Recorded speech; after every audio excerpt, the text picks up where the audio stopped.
Bonjour et bienvenue à Quoi de neuf dans le monde FinOps, la version française du podcast What's New in Cloud FinOps.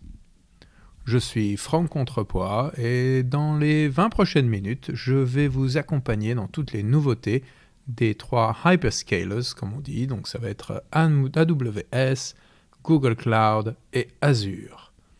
Alors la première nouveauté nous vient de AWS, et en particulier, c'est qu'on peut maintenant réserver de la capacité pour Amazon Athena.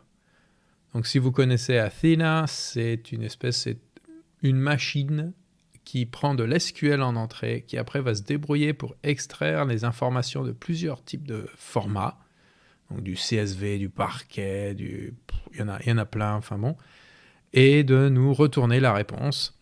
Et jusqu'à maintenant, il y avait aucun moyen de savoir ou d'anticiper combien de temps il allait falloir pour avoir la réponse. Donc ça pouvait aller des fois pour des choses très simples, 2 secondes évidemment, mais pour les trucs qui étaient un peu longs, moi j'en ai certaines qui sont comme ça pouvait passer de 30 minutes à 45 minutes sans problème.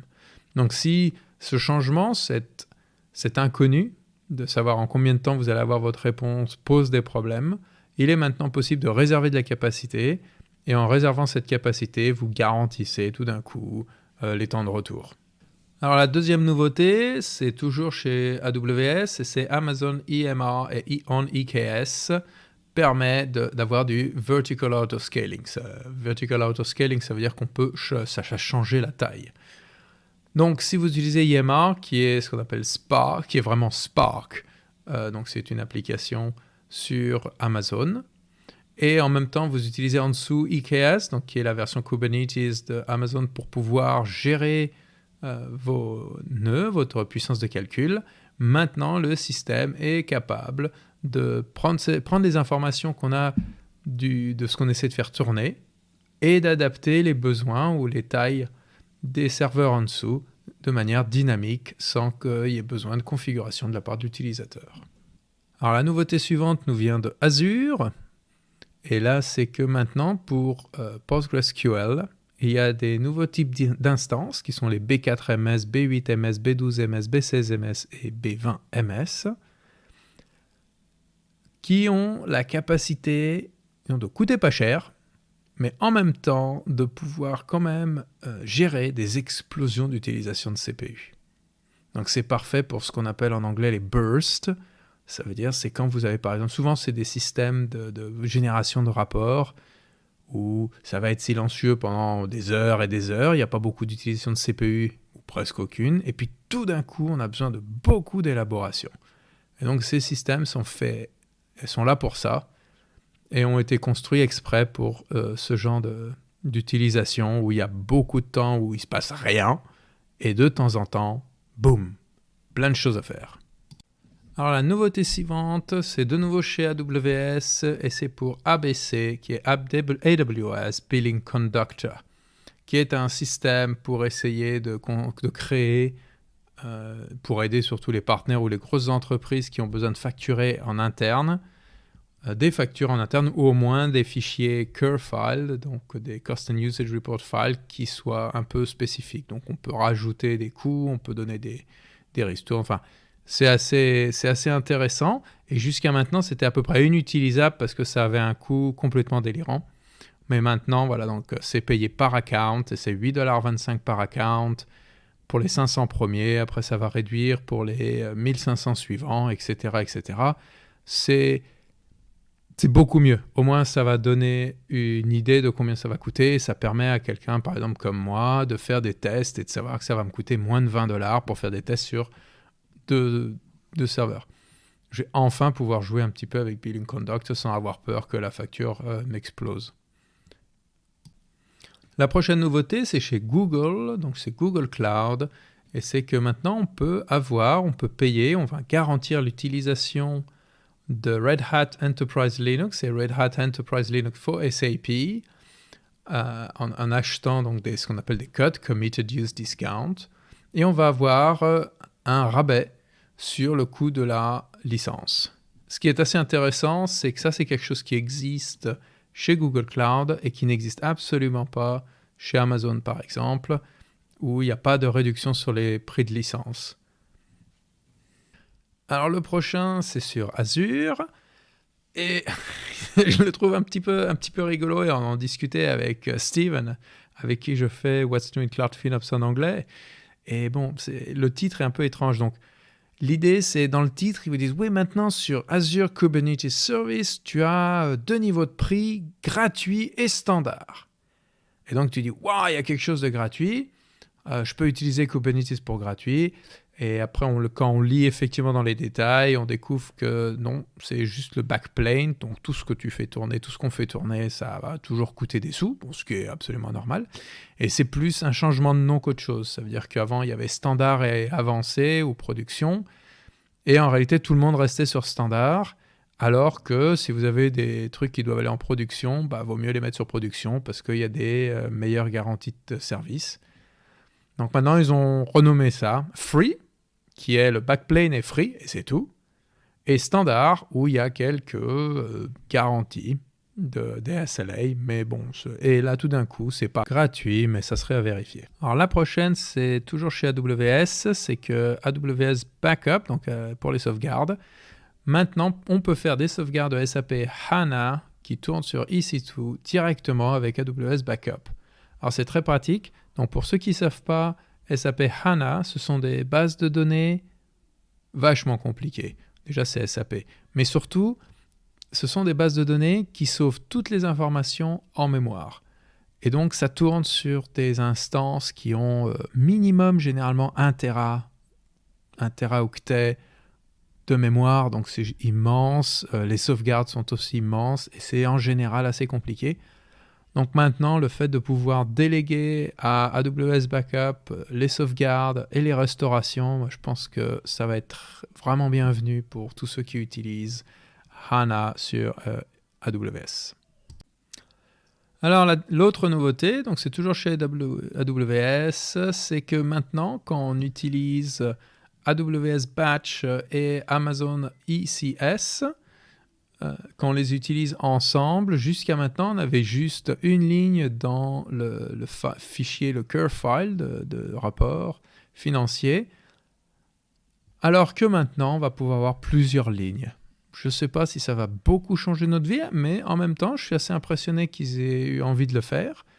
Donc, j'imagine qu'il y a une bonne raison derrière ça. Donc, si vous utilisez AWS Batch et sur Amazon ECS, vous allez maintenant pouvoir faire un chargeback, donc faire des facturations internes plus efficaces et avoir plus d'informations. Alors la prochaine nouveauté, c'est toujours chez AWS, et c'est à propos, on va commencer à rentrer dans l'histoire des instances. Donc il y a une première instance qui s'appelle Inf2, qui sert pour la partie d'inférence, comme on appelle de l'intelligence artificielle. L'inférence, c'est quand, si je ne me trompe pas, parce que je suis vraiment un bœuf là-dessus, c'est la réponse. Ça veut dire c'est pas l'entraînement, mais c'est après la réponse, quand vous posez des questions. Donc, quand vous posez des questions à ChatGPT, et là, ça va passer en inférence, et après, ça va vous donner une réponse. Et donc, comme il y a eu beaucoup de demandes, AWS a créé un nouveau processeur qui s'appelle Inferentia 2, et ils ont donc construit autour de ce processeur un nouvel type d'instance qui sont les Inf2. Toujours dans les instances, on a aussi la i4G. Donc le G nous indique que c'est du graviton, donc encore du processeur spécifique et construit par AWS.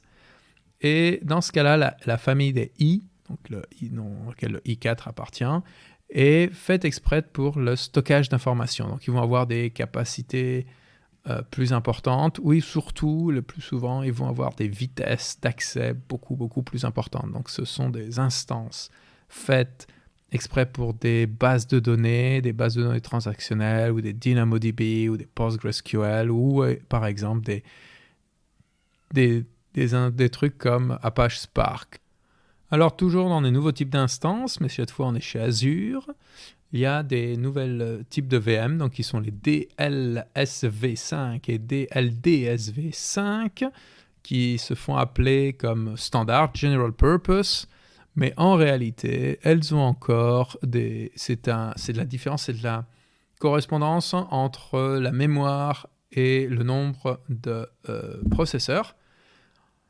Et donc celles-ci ont un petit peu moins de mémoire et un petit peu plus de CPU que les autres standards.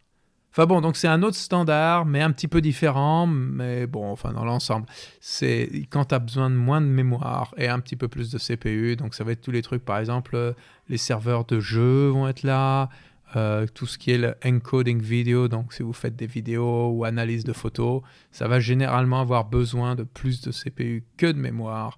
Donc vous pouvez utiliser les DLSV5 ou les DLT-SV5 pour faire ce boulot de manière plus efficace que les autres standards de chez notre copain Azure. Toujours chez Azure, mais ça c'est une preview, donc ça veut dire que ce n'est pas encore disponible pour tout le monde. C'est en preview dans la région East US, mais c'est une nouvelle série, donc c'est l'Azure HX et HBV4. Ce qu'elles ont, c'est qu'elles utilisent la nouvelle génération de AMD, de processeur AMD, donc c'est l'EPIC TM Genoa, ça c'est le nom de code, et donc ça devrait être plus efficace, aussi plus performant au niveau même du prix, et d'après moi je parle assez régulièrement avec AMD, et un des trucs aussi c'est qu'en général ils sont beaucoup plus, on va dire, propres, ou ils consomment moins d'électricité pour la même quantité de puissance que la concurrence. Donc je suis assez content, donc c'est la première fois qu'on a un article de durabilité qui effectivement existe et qui a un petit peu de valeur. Ça vient d'une collaboration entre Google Cloud et Coop en Suisse pour utiliser de l'intelligence artificielle afin de réduire le gaspillage de produits frais. Donc je trouve que c'est positif. C'est un article que vous pouvez chercher. Donc, le nom de l'article, c'est Coop Reduces Food Waste by Forecasting with Google's AI and Data Cloud. Donc voilà, enfin une bonne nouvelle. Je crois que c'est la première fois qu'on a effectivement un article sur la durabilité qui tient à peu près la route. Donc, youpidou! Donc maintenant, dans la série des choses qui sont rigolotes, peut-être, j'espère, intéressantes, il y a un site qui est donc c'est aws.franccontrepoids.com, c'est moi qui l'ai fait. C'est un site qui récupère, donc derrière il y a plein de choses qui tournent, qui récupère toutes les informations de coûts et des prix de AWS, qui va les élaborer et qui va ensuite générer un site avec plein de graphes dedans. Et donc ça va rentrer sur les détails de chaque région, ça va rentrer sur les détails de chaque service, ça va rentrer dans les détails de chaque type d'instance. Donc si vous voulez savoir quelle instance tourne sur quelle région, quel service tourne sur quelle région, par exemple, il y a des graphes pour ça. Je trouve que c'est rigolo, je l'ai construit exprès. D'abord, je l'ai construit moi pour me remettre un peu à jour sur Amazon. Mais dans l'ensemble, voilà, j'espère que ça va être utile à vous aussi. Et si vous voulez savoir comment ça a été construit derrière, faites-moi signe. Et voilà, c'est fini pour avril 2023. Merci d'avoir suivi cet épisode de Quoi de neuf dans le monde FinOps. Si vous trouvez que c'est intéressant, faites-le moi savoir. Contactez-moi sur LinkedIn en particulier. Et j'espère continuer et puis voir comment ça avance avec la communauté française FinOps. Au revoir tout le monde.